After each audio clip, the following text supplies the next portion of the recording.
राम राम जी, बहुत बहुत स्वागत है आप सभी का हमारे चैनल भरोसा 24 पे। और मैं विजय शर्मा आज खड़ा हूँ रोहतक के हुडा सिटी पार्क में। यहाँ पर एचएसएससी के बच्चे जो हैं वो प्रोटेस्ट कर रहे हैं। काफ़ी टाइम से ये बच्चे जो है वो अपनी मांगें मंगवाने के लिए लगे हुए हैं, लेकिन अभी तक किसी भी सरकार ने इनकी सुनवाई नहीं की है।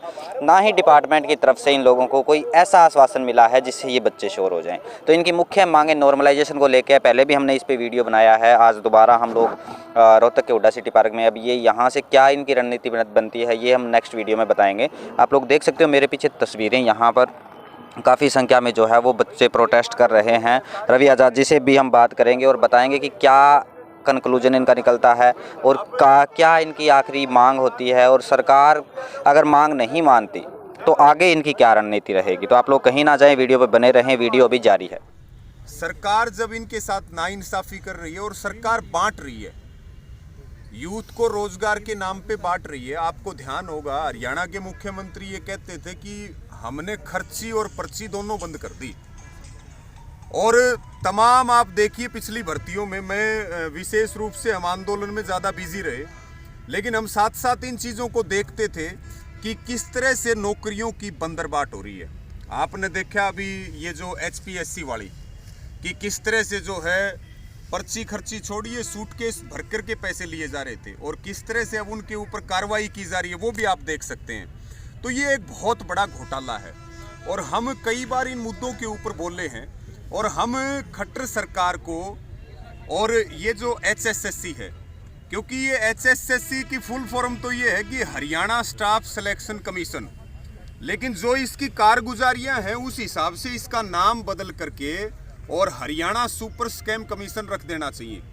और सबसे ज़्यादा जब इन्होंने बगैर खर्ची और पर्ची की बात की, इन्हीं युवाओं ने बीजेपी को वोट दिया। आज ये देखिए कि किस तरह से इनके साथ नाइंसाफी हो रही है। और पिछली सरकारों के भी रिकॉर्ड तोड़ दिए इन्होंने। पिछली सरकार में शर्म लिहाज तो हुआ करती थी नौकरी देने में, अब तो पैसों में नौकरियां बट रही हैं। और मैं चैलेंज करता हूं हरियाणा के मुख्यमंत्री को, HSSC के चेयरमैन को चैलेंज करता हूं। हमें बहुत सारे लोग मिल जाते हैं कि प्रधान जी इतने लाख में लगेगा, कोई हो तो बता देना, गारंटी हमारी है। हमारे से बात करे सरकार, चेयरमैन हमारे से बात करे। तो ये एक बहुत बड़ा मामला है। हम आज तो यहाँ पर बहुत सारे साथी हमारे इकट्ठा हुए क्योंकि इनकी बात कोई सुनने वाला नहीं है। मैं हरियाणा के जो भी विपक्ष के नेता हैं उन्होंने विधानसभा में इस मुद्दे को उठाया, अच्छी बात है, लेकिन जरूरत है अब उनको सड़क पे आकर के, उनको केवल विधानसभा में मुद्दा उठाने से बात नहीं बनेगी। विपक्ष का काम होता है सदन से लेकर के और सड़क तक लड़ाई लड़ना। ये विपक्ष के लोग झूठी वाहवाही लूटना बंद करें और इन युवाओं का नेतृत्व करें, सड़क पर आकर के इनके लिए आंदोलन करें, सरकार को और HSSC को झुकाने का काम करें। एक और जो बड़ा मुद्दा है, आज सारों से हम बातचीत कर रहे हैं कि हकीकत में ये घोटाला क्या है, और ये हकीकत में बहुत बड़ा स्कैम है। सब अपने अपने विचार रख रहे, सब हमारे साथी, और आप देख सकते हैं कि इनके चेहरे का रंग बता रहा है कि जो यूथ हमारे देश की सबसे बड़ी ताकत है, आज वो किस तरह से, आप देखिए महंगे फार्म, महंगी कोचिंग, और आजकल तो बगैर नौकरी रिश्ते भी नहीं होते। हालात क्या हो चुके हैं, एक तरफ निजीकरण की तरफ जा रहा है देश, सरकार एक एक संस्था को बेच रही है। मैं तो ये मानता हूं कि पिछली जितनी भर्तियां हुई हैं, ये उसके ऊपर खट्टर सरकार जो है वो श्वेत पत्र जारी करे। दूध का दूध और पानी का पानी हो जाएगा कि इन्होंने कितने लोगों को पैसे लेकर के, कितने अपने लोगों को इन्होंने भाई भतीजावाद करके इन्होंने सेट किया है। तो हमारी खास करके आज जो चर्चा यहाँ हो रही है वो SI के एग्जाम को लेकर के हो रही है, और एक कांस्टेबल का जो बहुत बड़ा मुद्दा है, क्योंकि बड़ा बहुमत जो है वो है कांस्टेबल मेल का जो रिजल्ट आया। कभी ये भ्रष्टाचार करते हैं, कभी ये पेपर लीक करते हैं। अब इन्होंने एक नया मुद्दा बना लिया नॉर्मलाइजेशन का। नॉर्मलाइजेशन का इन्होंने मुद्दा बनाया, और उस मुद्दे के तहत जो है अब ये अपने लोगों को एडजस्ट करने में लगे हुए हैं। इसका फार्मूला क्या है किसी को नहीं पता, कट ऑफ लिस्ट क्या है किसी को नहीं पता, इनका सिलेबस क्या है किसी को नहीं पता। यानी कि ये तो जिसकी लाठी उसका भैंस। अब हम ये बात कह रहे हैं सभी साथियों को कि आप इसके ऊपर इकट्ठे हो, इसके ऊपर संगठित हो। ये जो HSSC है और ये जो हरियाणा की खट्टर सरकार है इसका इलाज करना पड़ेगा। तो इलाज कुछ कमी रह गई थी क्या? किसान आंदोलन के दौरान भी आप ये कहते थे इनका इलाज करना पड़ेगा, वो बैकफुट पे चले गए जी, अब भी कुछ कमी रह गई है? देखो, मैं निश्चित तौर पर सरकार जो है बिल्कुल घुटनों के बल आएगी। और ये जो लूट खसोट और भ्रष्टाचार हो रहा है, जो नाइंसाफी हो रही है, यहाँ तो पढ़ने ना पढ़ने का कोई फायदा ही नहीं है।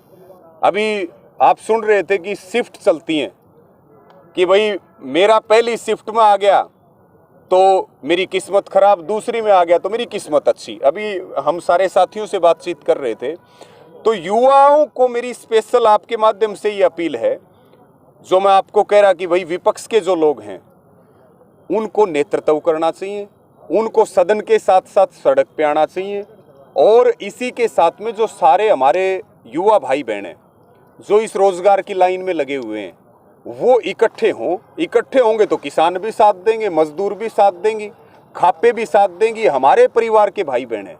हम सारे इकट्ठे होकर के लड़ेंगे तो जब हम मोदी सरकार को हरा सकते हैं तो खट्टर सरकार का तो कोई व्युत्य नहीं हो, तो बाएं हाथ का खेल है। आपने कहा कि श्वेत पत्र जारी करे, जी। ये थोड़ी सी राजनीतिक भाषा है, विधानसभा में ये भाषाएं उठती हैं, तो जी। आप भी किसी राजनीतिक दल से संबंध रख के इस आंदोलन को आगे बढ़ाना चाहते हैं? देखिए, मैं निश्चित तौर पे ये राजनीतिक भाषा नहीं है, ये एक ऐसी, हम इसको तरीका कह सकते हैं जिससे दूध का दूध और पानी का पानी हो सकता है। सरकार इस काम को नहीं करेगी। सरकार करेगी तो सरकार खुद फंसेगी। आप देखिए कि हरियाणा के मुख्यमंत्री खुद सदन में अपने ही चेयरमैन का बचाव करने में लगे हुए हैं। हमारा कोई राजनीतिक मुद्दा नहीं है, और राजनीति कोई इनको ब्याह नहीं रखी राजनीति, या कोई माँ के पेट से ये लाइसेंस लेके पैदा नहीं हो रहे। फिर भी हम राजनीति करने के लिए नहीं आए, हम आंदोलन करने के लिए आए। हम आंदोलन कर रहे थे, आंदोलन करते रहेंगे और अंतिम सांस तक आंदोलन करते रहेंगे। हमारा कोई राजनीतिक मुद्दा ना था, ना है और ना रहेगा। अब किस प्रकार का आंदोलन होगा इन युवाओं के लिए? आप लोगों ने इनसे चर्चा की होगी, किस तरह का आंदोलन करने का आपका की तैयारी? देखिए, हमारी जो सरकार से जो अभी मांग है वो ये है कि अभी जो मेल कांस्टेबल का जो रिजल्ट आया है वो बगैर किसी नॉर्मलाइजेशन के, वो जो है बगैर किसी परसेंटाइल के उसको जारी किया जाए। और इस जो अभी इन्होंने रिजल्ट लिया वो वापस लेकर के और बगैर नॉर्मलाइजेशन के रिजल्ट जारी किया जाए। जो लोग अब्सेंट हैं, अभी हमारी एक बहन बैठी है वैशाली, अभी इनका आरोप है कि मेरे रूम में जब मैंने एग्जाम दिया दुर्गा शक्ति का, तो उस समय एक लड़की, एक कैंडिडेट वहां थी नहीं, तीसरे नंबर पे, उसके बावजूद जो है उसका नाम लिस्ट में आ रहा है पीएचडी। अब आप बताओ इसके ऊपर क्या कहोगे? तो हमारी सरकार से ये मांग है, एचएसएससी से ये मांग है कि इस रिजल्ट को वो बगैर किसी नॉर्मलाइजेशन के इसको दोबारा से जारी करें, और जो अब्सेंट हैं उनका भी वो क्लियर करें, इसकी कट ऑफ बताई जाए, तब हम मानेंगे कि सरकार ठीक है। नहीं तो हमने सबसे ये आह्वान किया है, और अभी हम और भी बातचीत करेंगे, इसके ऊपर पूरी रणनीति बनेगी। हमने ये बात हम बिल्कुल खुले तौर पे कह रहे कि भाई सभी साथी इकट्ठे हों, संगठित हों, एकता में शक्ति होती है। किसान आंदोलन आपके लिए बहुत बड़ा नज़ीर किसान आंदोलन ने पेश की है। आप इकट्ठे होंगे, हम आपके सहयोगी बन करके, सब लोग आपके साथ होकर के और सरकार के घुटने टिकवाने पर मजबूर करेंगे। सरकार को इस तरह से युवाओं के भविष्य के साथ खिलवाड़ किसी भी कीमत पे नहीं करने दिया जाएगा। जी। तो नॉर्मलाइजेशन की पॉलिसी वैसे दिल्ली में तो चलती है, वहाँ पे इस तरीके का कोई एजिटेशन हमें देखने को नहीं मिलता। जी, वो नेगेटिव मार्किंग होती है। वो नेगेटिव में नॉर्मलाइजेशन है। हकीकत में देखिए, ये बहुत बड़ा मुद्दा है, क्योंकि हम किसान आंदोलन के लोग हैं, और आज ये मीटिंग इसलिए है कि हम इस चीज़ को बहुत गहराई से समझ सकें। अभी जो बात आई कि भाई नेगेटिव मार्किंग के साथ नॉर्मलाइजेशन का जो आप बता रहे, लेकिन यहाँ जो नॉर्मलाइजेशन हो रही है उसका तो मेरे हिसाब में कोई फॉर्मूला किसी को पता ही नहीं होगा। फार्मूला यही है कि पैसे लिए हुए लोगों को कैसे सेट करना है, बीजेपी के लोगों को कैसे सेट करना है, इसी का नाम नॉर्मलाइजेशन है। और इसीलिए हम कह रहे हैं कि ये जो एचएसएससी है ये भ्रष्टाचार का अड्डा बन गया है। ये बनी तो थी युवाओं को रोजगार देने के लिए, लेकिन आज अगर सबसे ज्यादा युवाओं के सपनों को अगर कोई रोंद रहा है तो वो एचएसएससी रोंद रही है। फिर अब स्ट्रेटेजी क्या है आंदोलन की? आंदोलन की तो स्ट्रेटजी बना रहे, अभी बैठे बातचीत कर रहे। रणनीति तो देखिए सीधे तौर पर हम सहयोगी हैं, मैं आपको भी बिल्कुल स्पष्ट कर दूं, हम सहयोगी हैं। लड़ाई ये स्टूडेंट की है, लड़ाई उनको लड़नी है। वो जैसा निर्देश देंगे, जैसी वो रणनीति बनाएंगे, हम पूरी ताकत के साथ उनका साथ देंगे, ये तय है, ये हमेशा के लिए तय है। और जैसी जरूरत पड़ेगी, मैं सबको ये भी कह रहा हूं, चाहे वो खापे हो, दूसरे संगठन हो, संयुक्त किसान मोर्चा हो, भारतीय किसान यूनियन हो, आप कदम आगे बढ़ाइए। अब देखिए किसानों की लड़ाई है तो किसान अगुवाई करते हैं, मजदूरों की लड़ाई है तो मजदूर अगुवाई करते हैं, स्टूडेंट की लड़ाई है तो स्टूडेंट अगुवाई करेंगे, बाकी सब उनके सहयोगी बन करके काम करेंगे। और हम इनको ये पूरा विश्वास दिलाते हैं कि हम तन मन धन से इनकी लड़ाई में साथ हैं और बगैर किसी राजनीतिक मुद्दे के साथ हैं। और सरकार को हम ये बात स्पष्ट कह रहे कि अगर सरकार ने इस तरफ ध्यान नहीं दिया या इन युवाओं की बात नहीं सुनी तो आने वाले समय में खट्टर सरकार को गंभीर अंजाम इसके भुगतने पड़ेंगे।